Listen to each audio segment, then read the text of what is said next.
Ya, beberapa pekerja migran Indonesia termasuk kelompok yang terdampak parah akibat pandemi COVID-19 yang sudah berlangsung selama 20 bulan terakhir. Ratusan ribu PMI yang dulu dikenal dengan istilah TKI dari berbagai negara terpaksa pulang ke tanah air karena diberhentikan oleh pihak pemberi kerja.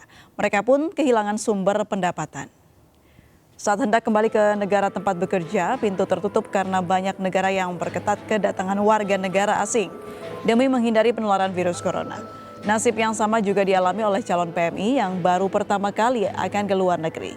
Puluhan ribu angkatan kerja baru yang sudah mendapat bekal pelatihan keterampilan juga belum bisa berangkat hingga saat ini.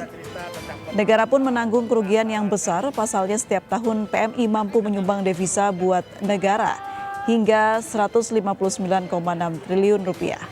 Kabar gembira datang awal bulan ini, Kementerian Tenaga Kerja menyampaikan bahwa Taiwan sudah mulai membuka keran bagi PMI, meski dalam tahap awal hanya bersedia menerima 7.000 orang.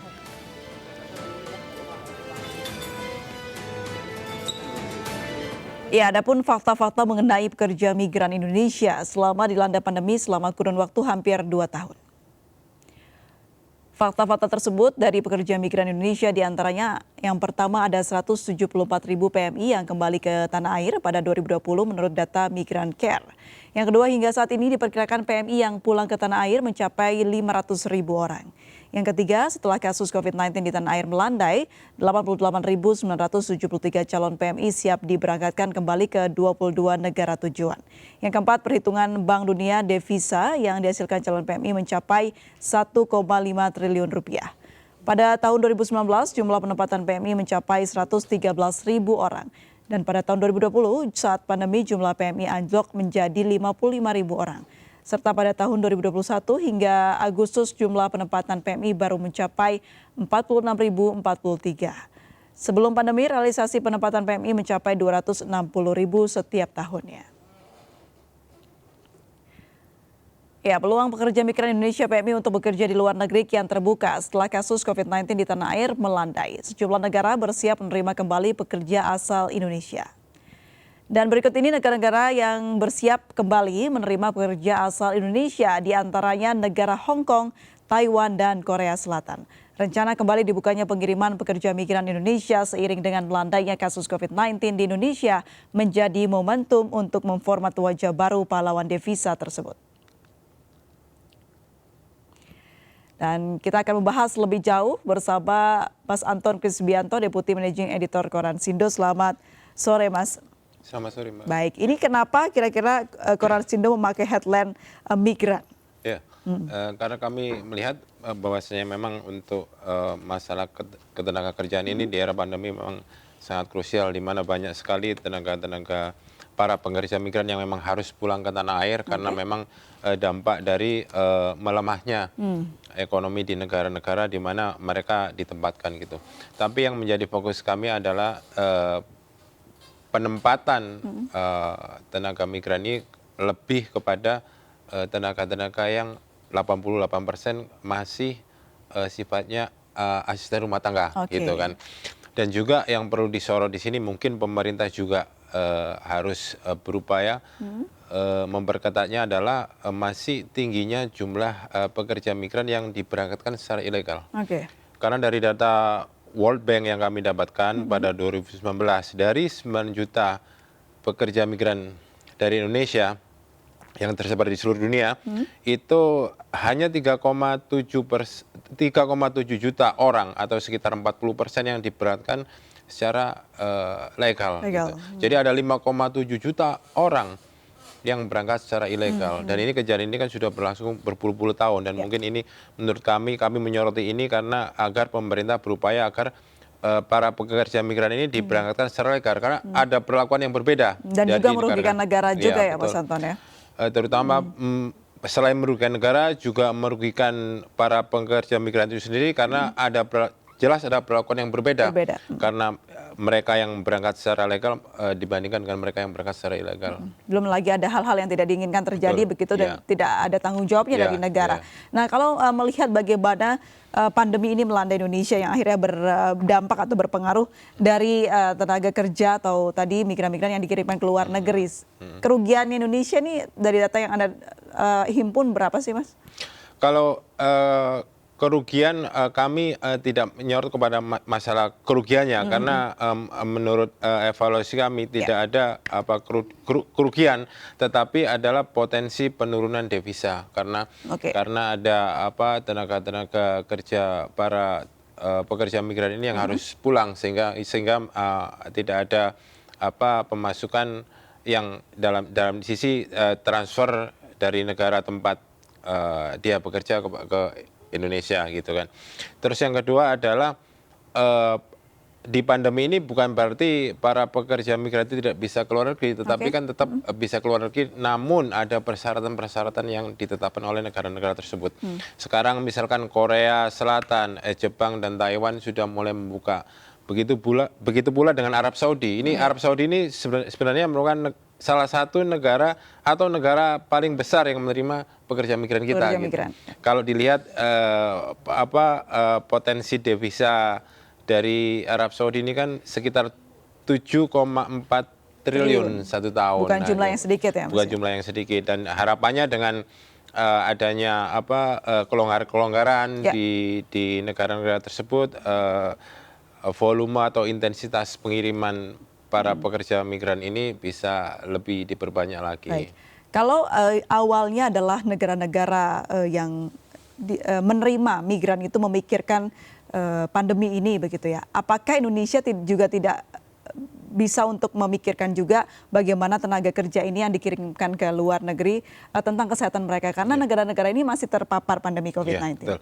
Sebenarnya kami soroti bukan hanya pada masalah pandemi, karena seperti kita tahu di negara-negara lainnya di luar Indonesia, apa itu di Asia Tenggara, di kawasan Asia, Eropa maupun Timur Tengah, masalah penanganan pandemi sudah pada titik puncaknya di mana pandemi sudah melandai gitu. Yang kami soroti adalah masalah kesiapan, kemampuan para pekerja migran itu agar bisa ditempatkan ke tempat-tempat yang memang itu layak buat mereka. Karena 88% pekerja migran kita itu penempatannya ada di fungsi-fungsi kerumah tanggaan gitu kan. Jadi mungkin ke depan kami menyorotinya, jadi porsi untuk mungkin ya employee skill-nya lebih ditingkatkan begitu ya, tidak jadi hanya ada pelatihan-pelatihan, pemerintah lebih meningkatkan peran balai latihan kerja itu, sehingga pekerja migran yang ke luar negeri itu tidak hanya sekedar sebagai asisten rumah tangga, tetapi bisa naik kelas sehingga bisa mendatangkan devisa lebih besar bagi negara kita. Tapi jumlah yang saat ini sudah diberangkatkan sebagiannya sudah ada yang di luar dari asisten rumah tangga kan, Mas? Ada yang di luar asisten rumah tangga, tapi porsinya masih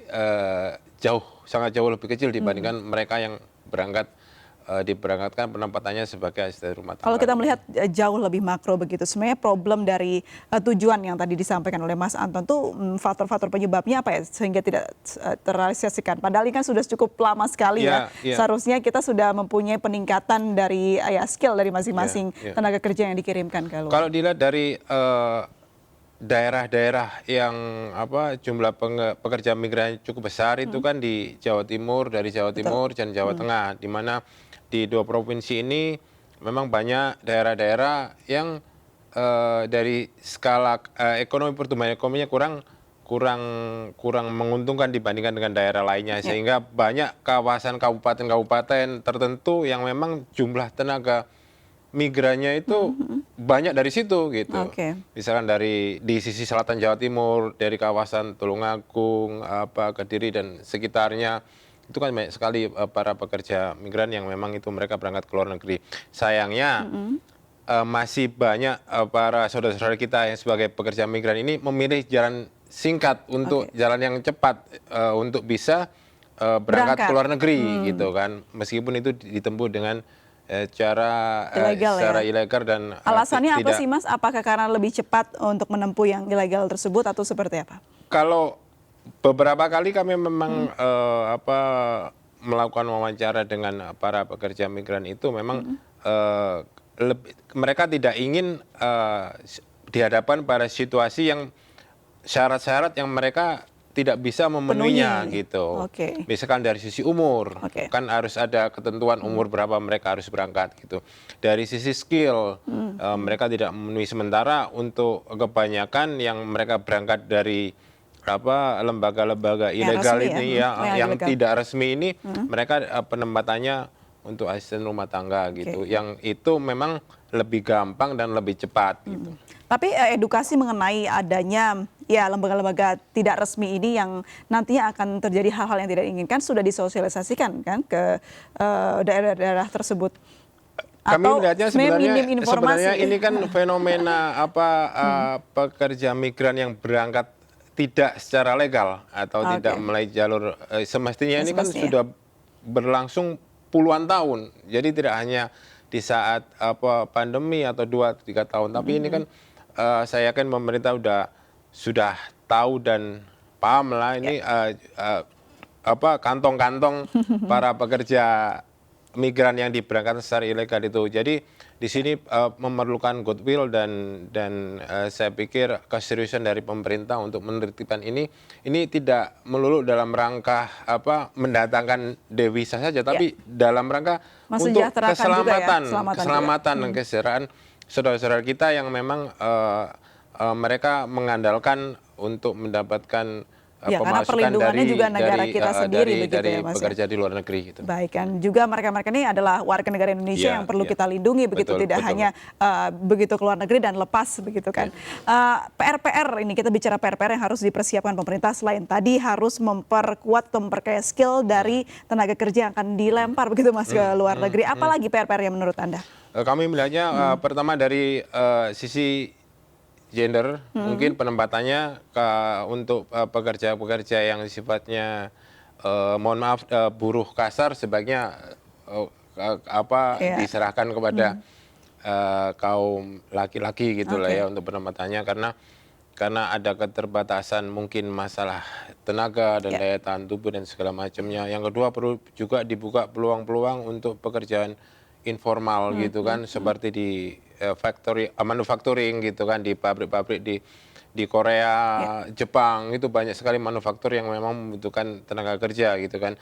Dan menurut pandangan kami yakin bahwasanya tenaga kerja dari Indonesia itu diakui kapabilitas dan kapasitasnya untuk di sektor manufaktur, karena di Indonesia sendiri kan banyak sekali industri manufaktur, misalkan di Karawang, di Jawa Timur, di Jawa Tengah, dan di beberapa kawasan lainnya. Baik, berarti dari sumber daya manusianya kita sudah mempunyai kualitas yang bagus sebenarnya, tapi perlu memperkaya lagi skill-skill yang dipunya begitu ya Mas. Dan perlu ada syarat-syarat yang diperketat ya dari aturan regulasi yang ditetapkan pemerintah, bahwasanya memang harus semua pekerja migran kita memenuhi syarat, dan sebaiknya sudah diambil langkah tegas bagi mereka lembaga-lembaga yang selama ini masih saja beroperasi untuk memberangkatkan para pekerja migran secara tidak ilegal. resmi, karena mereka menguntungkan diri sendiri begitu ya Mas ya. Ini perlu catatan yang perlu diperhatikan juga untuk pemerintah. Semoga pemerintah ini merangkum dan juga